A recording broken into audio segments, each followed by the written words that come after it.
Hello, my friends. Welcome to Suburban Appalachia Channel. And I'm here in my yard today, our backyard. We have a house here in the Blue Ridge Mountains of Virginia, southwestern Virginia. And this channel is about how to take a small plot of land in a suburban setting. Even though we live in the country, we live in a development of sorts. Wanted to share how good God's been and how you can take a small plot of land and get some good vegetables, self-sustaining kind of lifestyle. As you know, this old virus has got everybody went through a lot of worry and concern, and a lot of people was at home for a long time. But this is just some things that we decided to do. We've been living here 3 years. I grew up on a farm, so down in North Carolina, so farming's in me. But I wanted to take some time and show all my friends what you can do with just a little bit of land. And like I say, these are suggestions, and by far this is not grand. I know there's a lot of gardeners better than I am. But I'll just show you what we're doing. And I appreciate you joining me. If you like my videos, please subscribe to our channel. And we're going to switch over now, and I'll start showing you some of our gardens and how we've got it set up. Okay, we'll show you our first little garden spot here. I'll show you some of my successes and some of our defeats, but it's done very well. I was going to start here. We planted 2 rows of potatoes this year. This one that's still green is a red Pontiac red potato, delicious, good keeping potatoes to put in the basement or cellar. Now the row next to it didn't do as well because we got hot and dry all of a sudden, but we have dug some early potatoes. These are Yukon Golds. The vines are dying off, and I'll actually start harvesting them very soon, getting them up. But the red ones will let go for a while till I see the vines start dying off. We've had cucumbers, good success with those. These are straight 8 variety, and I've got some more plants coming along. And back in the back, there's zucchini and yellow squash up through here. And here we had lettuce, and for some reason this year, the lettuce has a real bitter taste, and I've tried liming it. I don't know why, but it has a really bitter taste this year. I like it. My wife don't care for it. Some people don't, but it's a good tasting lettuce, but it's about run its course. It's fixing to bolt because the temperatures got really hot real quick. Here is our dill patch, little dill plants growing. We use these for making dill pickles, and these blooms here are beautiful. And you can clip off that bloom is when you're making dill pickles, which will be in a video that'll be coming up very soon. But it flavors them perfectly, and they smell so good. And we use the leaves and the little tender branches when we cook fish. It's just wonderful to taste. But we grow these mainly for pickling cucumbers. And over here you'll see these little white flowers. These are French breakfast radishes that we planted this year. Had very good success with them. We ate all we wanted. But the reason I let them bolt and go to seed is I'm going to save the seed and plant them next year. And beside that, the bees love it and the butterflies love it. But I'll be harvesting the seed from these radishes to replant next year. They're an heirloom variety. Here we have some carrots. And I just let the grass grow when it gets hot weather. It helps keep the roots cool. And actually here the carrots do better. We're going to harvest them all at one time. I'm going to let them grow a little bit to get a little bigger, and then we'll harvest them. They're real close. Here we have some onions. It's run their course, and I'm going to let them go, save some of the seed off them. And I've also got some fall onions to plant later.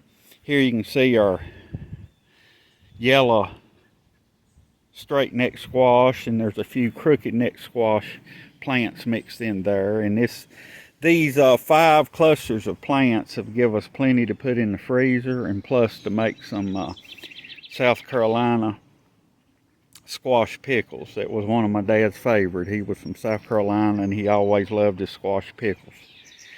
Now over here we've got 7 rows of beans, and they're very short rows. They are intentionally that way. I was wanting to see how much I could make off of them, just short rows and not take up my whole garden. The first 4 rows are what they call Cherokee wax beans. And they're a yellow bean and they have no string. That's a small one. I just have picked these. But they're the sweetest bean I've ever tasted. You just cut the ends off of them, cook them. We freeze them. We make dilly beans out of them. We love pickled green beans. This is a good choice for pickling. And over here we have some tender half runners. And then this last row of beans here that you can see, they are heirloom beans. They was in my wife's family. They've been passed down for way over 200 years. We have picked one mess, we call it, of beans off that this year. But we're going to let the rest of it go to seed and save the seeds because you can't buy them anymore. Where they weren't bought, they were raised up through generations in my wife's family. And here we have an open compost pile. And I'll go more into that as we go, and it's about time to turn it, but it's doing very well, filled with night crawlers. Everybody's happy. Here's a better shot of just how many beans, and I just have picked these just a few days ago, and they're ready to pick again. And that's the Cherokee wax bean. Down here I have a few zucchini plants that's coming along. I have a few serrano pepper plants, and pepper's hard to grow here for some reason. But we're going to have a few, and the main reason I grow hot pepper is for pickled green tomatoes and hot pepper pickled together. But as you can see, we have just a little over half an acre. There's our other garden we'll go to next. We have Purple Martin houses, and for some reason this year it's been very slow. I love the Purple Martins. There's plenty of them around, plenty of roosters, but I haven't seen any females. And we'll do more videos about them as time goes on. Actually, I'll show you how I built this house. I'm going to build another one, and it's going to go. Here's our other garden that's just across the way from the first garden I showed you. It's about the same size, about 30 by 35, and I wanted to show you my tomatoes. I have several varieties here, and they're real close together, but they're in healthy soil and they're thriving. We have some big Tom Parker tomatoes, which is these first ones you see, and I don't know if I can get up in so you can see, but the vines are absolutely loaded. We've got a few of those. Then coming down the line here, we've got some German pinks, an old variety. And here we have some red ox hearts that's just starting to come in, and they've done exceptionally well. As you can see, the vines are loaded. The sun's real bright today and I can't see my screen. And here's our cucumbers. And I've utilized every square inch, and I have footpaths that I can get in here, and we're looking forward to taking these cucumbers and making dill pickles. But on these tomatoes, right behind here, there's an old variety of tomatoes called Old Virginia, and it was first cultivated in the Shenandoah Valley of Virginia, and we live here in Southwest Virginia. It's a unique tomato. It's an old breed tomato, and the seeds have almost got lost. I'll do more on filming what the fruit looks like as it mature, but I'm very excited about our tomatoes. And as you can see, I've got stakes, nothing fancy, old broom handles, cane poles, reeds that we recycled and use into making tomato stakes. And you can see down through here we have some Mr. Stripey tomatoes, and the Old Virginias are right over there. And I got a picture as we walk up to the house of two of my specimen Old Virginias that I'm trying to get seed from. Here's our Brussels sprouts, green pepper.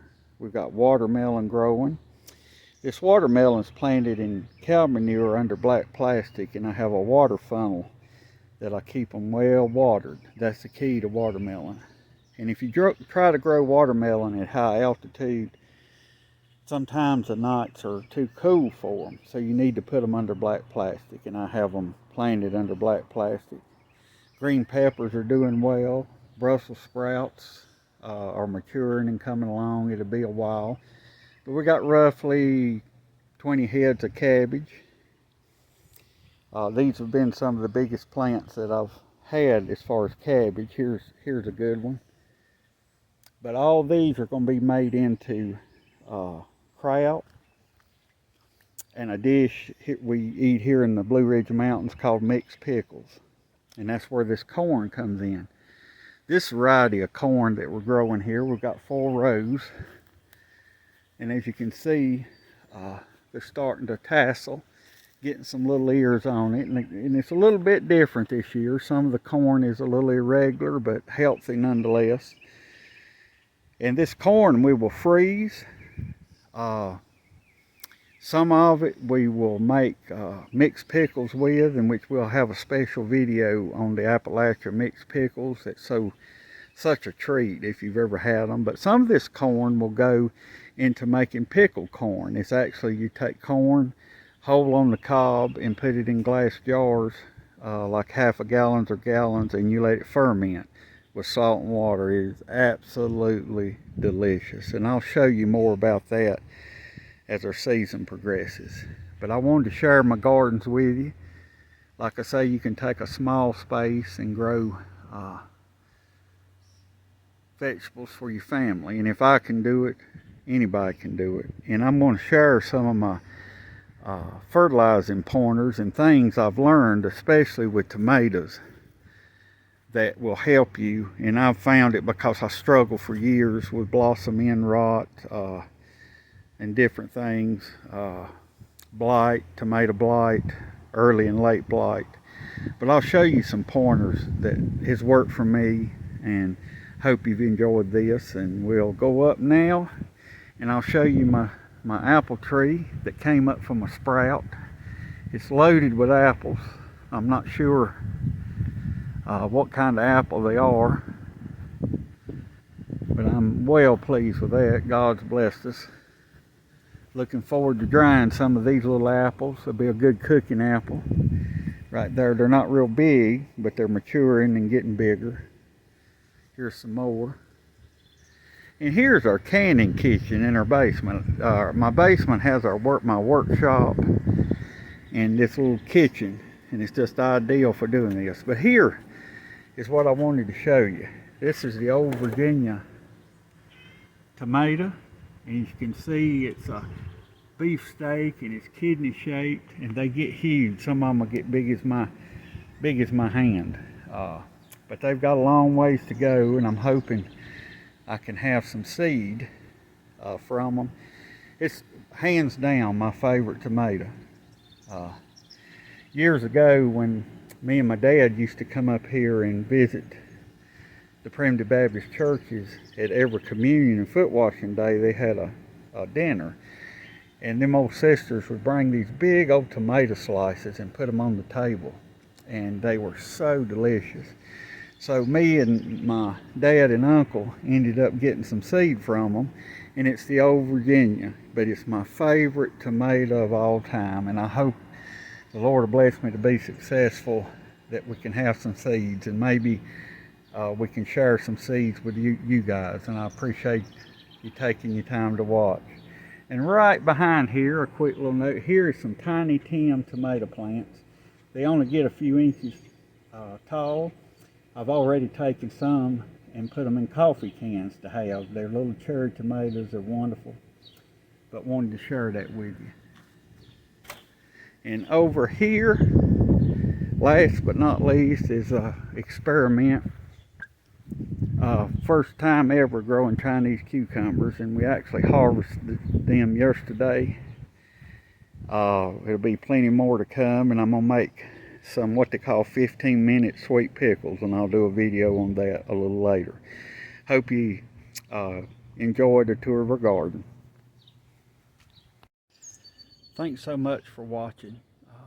If you like my videos, comment and subscribe to the Suburban Appalachia channel. Thank you so much for taking the time out of your day to watch us, and we hope that we'll be able to give you more videos. We're going to be doing more videos about pickling and food preservation. We're going to be doing some videos later on as it gets cooler about my wife sewing. She makes quilts. It's all about the Appalachian Mountains, specifically the Blue Ridge Mountains. One of the most beautiful places on earth to live. It's a beautiful, beautiful piece of God's creation. But thank you so much. Like and subscribe to Suburban Appalachia channel, and we appreciate your time, and I hope you have a blessed day, and hope to see you again very soon. Thank you.